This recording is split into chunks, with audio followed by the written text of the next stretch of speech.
శ్రీ గురుభ్యో నమ. మనం సత్యరామాయణంలో బాలకాండని చదువుకుంటున్నాము. ఇందులో దశరథ మహారాజు సంతతి లేదని చింతిస్తూ ఉన్నాడు. ఆ విషయమై ఇవాళ మనం చదువుకుంటాము. ఇది యూట్యూబ్ ఛానల్ ద్వారా నేను అందరికీ వినిపించదలుచుకున్నాను. నా ఛానల్ని ముందుగా చూసేవాళ్ళు సబ్స్క్రైబ్ చేసుకోండి. అయోధ్యలో దశరథ మహారాజు తనకు సంతతి లేదని చాలా చింతిస్తూ ఉంటాడు. అప్పుడు వారి కులగురువైన వశిష్ఠ మహర్షి ఈ విధంగా సెలవిస్తారు. రాజా, మీరు ఎన్నో యజ్ఞయాగాలు చేశారు, కానీ పుత్రకామేష్టి యాగం చేయలేదు. అందుకు పుత్రకామేష్టి దానితో పాటు అశ్వమేధ యాగము చెయ్యండి అని అనగా, ఇంతలో నారద మహర్షి అక్కడకు వచ్చి, రాజా, ఇవి తప్పక చేయండి. అందుకు ఋత్విక్కునిగా ఋష్యశృంగుని పిలిపించండి. రాజా, ఋష్యశృంగుడు మీ స్నేహితుడైన రోమపాదుని అల్లుడు కనుక మీకు కూడా అల్లుడే. అందుకు మీరు వెళ్ళి కుమార్తె అయిన శాంతను, అల్లుడు ఋష్యశృంగుని స్వయంగా ఆహ్వానించండి. ఋష్యశృంగునికి తలపై ఒక లేడి కొమ్ము ఉంటుంది. ఋష్యశృంగుడు తన తండ్రి విభండక మహర్షి ఊరోసి అందాన్ని చూసినప్పుడు అతనిలో కలిగిన రేతస్సు నదిలో పడగా నీటితో పాటు దానిని తాగిన లేడికి జన్మిస్తాడు. ఋష్యశృంగుడు తన తండ్రితో కలిసి ముని ఆశ్రమాల్లోనే గడిపేవాడు. అతనికి స్త్రీలు కానీ రాజమందిరాలు అక్కడి ప్రజలు ఎవ్వరూ తెలియదు. ఒకసారి రోమపాదుని రాజ్యము క్షామంతో నిండిపోతుంది. అంటే వర్షాలు లేక, భూములు వీడివారి, పంటలు పండక, తినడానికి తిండి లేక ప్రజలు అలమటించిపోతారు. ఋష్యశృంగుడు ఎక్కడ ఉంటే అక్కడ వర్షాలు పడి, పంటలు పండి, కరువు కాటకాలు లేక ప్రజలు సుఖ సంతోషాలతో ఉంటారు. అతని మనస్సు నిర్మలంగా ఉంటుంది. కల్మషము, పగ, ప్రతీకారాలు అలాంటివేవి ఉండవు. అందువలన అటువంటి వారు ఎక్కడ కాలు పెడితే అక్కడ ఆనందం, పాడి పంటలు, సుఖ సంతోషాలు కలుగుతాయి. అందువలన అతనిని తీసుకురండి అని చెప్పగా, రోమపాదుని రాజ్యం నుండి కొందరు స్త్రీలు వెళ్ళి అతనితో సన్నిహితంగా ఉండి అతనిని తమ రాజ్యానికి తీసుకువస్తారు. అతను రాజ్యంలో అడుగు పెడుతూనే వర్షాలు పడి, పంటలు పండి ప్రజలు ఆనందోత్సాహంతో ఉంటారు. అప్పుడు రోమపాదుడు తన కుమార్తె అయిన శాంతను ఋష్యశృంగునికి ఇచ్చి వివాహం చేసి తన రాజ్యంలోనే ఉండిపోమంటారు. అందువలన ఋష్యశృంగుడు రోమపాదుని రాజ్యంలో ఉన్నాడు. దశరథ మహారాజు స్నేహితుడైన రోమపాదుని రాజ్యానికి వెళ్ళి, తాను పుత్రకామేష్టి యాగము, అశ్వమేధ యాగము చేయ సంకల్పించాను. తాము కుమార్తె అల్లునితో వచ్చి దగ్గరుండి అన్నీ చేయించాలి అని రోమపాదునితో చెప్పి ఋష్యశృంగుని యాగరుత్విక్కునిగా ఉండి తమతో పుత్రకామేష్టి నిర్విఘ్నముగా కొనసాగేటట్టు చెయ్యాలి అని చెబుతాడు. అది విని ఋష్యశృంగుడు, శాంత దశరథునితో అయోధ్యకు వస్తారు. అయోధ్యలో పుత్రకామేష్టి యాగం చేస్తారు. దశరథ మహారాజు తన భార్యలైన కౌసల్య, సుమిత్ర, కైకేయులతో కూర్చుని యాగం పరిసమాప్తి చేస్తారు. యాగం పూర్ణాహుతి తరువాత హోమగుండం నుంచి అగ్నిదేవుడు పాయస పాత్రతో పైకి వస్తాడు. రాజా, నీ యాగానికి సంతుష్టుడను అయ్యాను. ఇది పాయస పాత్ర. దీనిని నీ భార్యలు ముగ్గురికి ఇవ్వు. నీవు సంతానవంతుడు అవుతావు అని చెప్పి యజ్ఞపురుషుడు అంతర్ధానం అవుతాడు. ఆ పాయస పాత్రను తీసుకొని దశరథ మహారాజు ఎంతో ఆనందించి తన భార్యలు కౌసల్య, సుమిత్ర, కైకేయులను పిలిచి వారికి ఆ పాయసమును పంచిపెడతారు. పెద్ద భార్య అయిన కౌసల్యకు సగము, మూడవ భార్య అయిన కైకేయికి సగము ఇస్తారు. వారిరువురు రెండవ భార్య అయిన సుమిత్రకు చెరుసగం ఇస్తారు. ఆ విధంగా ముగ్గురు భార్యలు ఆ పాయసాన్ని ఆనందంగా స్వీకరిస్తారు. నెల తిరిగేసరికి ముగ్గురి భార్యలు గర్భం ధరిస్తారు. ఆ వార్త విన్న దశరథ మహారాజు ఎంతో ఉప్పొంగిపోతాడు. తన కలలు నెరవేరే సమయం ఆసన్నమైంది అని ఆనందిస్తాడు. అయోధ్యానగరం అంతా కూడా, ఆ అయోధ్యానగర వాసులు ఆనందానికి అవధులే లేవు.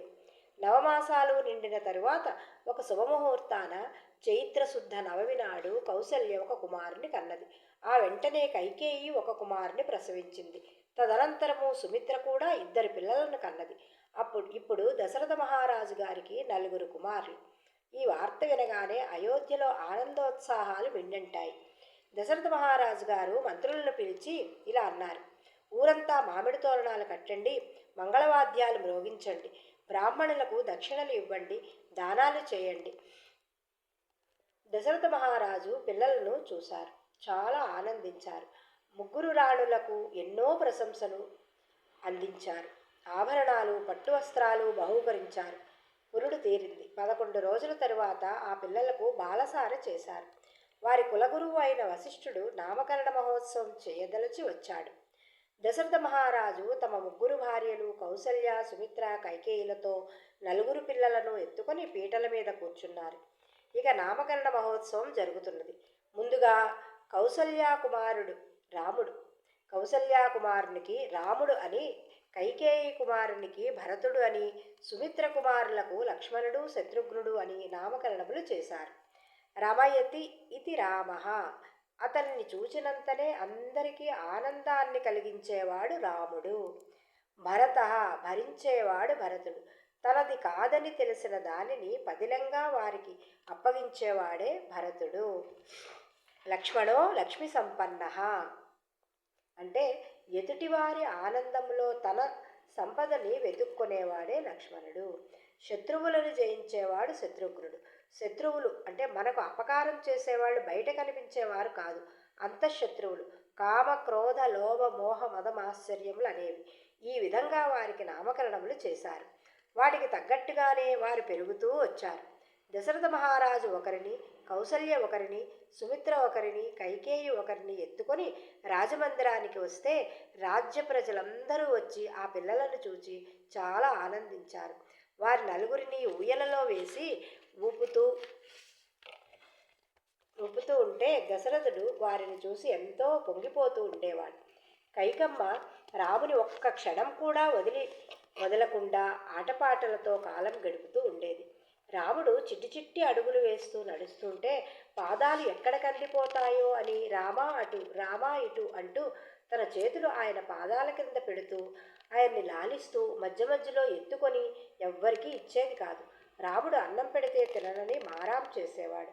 అప్పుడు కైకమ్మ ఆకాశంలో చందమామని చూపించి, అదిగో అటు చూడు, చందమామ నీకోసం వస్తున్నాడు అని చంద్రుని చూపిస్తూ అన్నం పెట్టేది. ఆ దృశ్యం చూసి దశరథుడు, కౌసల్య, సుమిత్ర మొదలగు వారంతా పక్కన నవ్వుకునేవారు. అంతలో రాముడు ఒకసారి ఆ చందమామను చూసి, నాకు చందమామ కావాలి, ఇస్తేనే అన్నం తింటానని మారాం చేశాడు. అప్పుడు కైకమ్మ చెలికత్తెలతో చెప్పి అద్దం తెప్పించి అందులో చందమామను చూపించి, ఇదిగో చందమామ, పట్టుకో అని తాను రాముని వెంట పరుగులెత్తేది.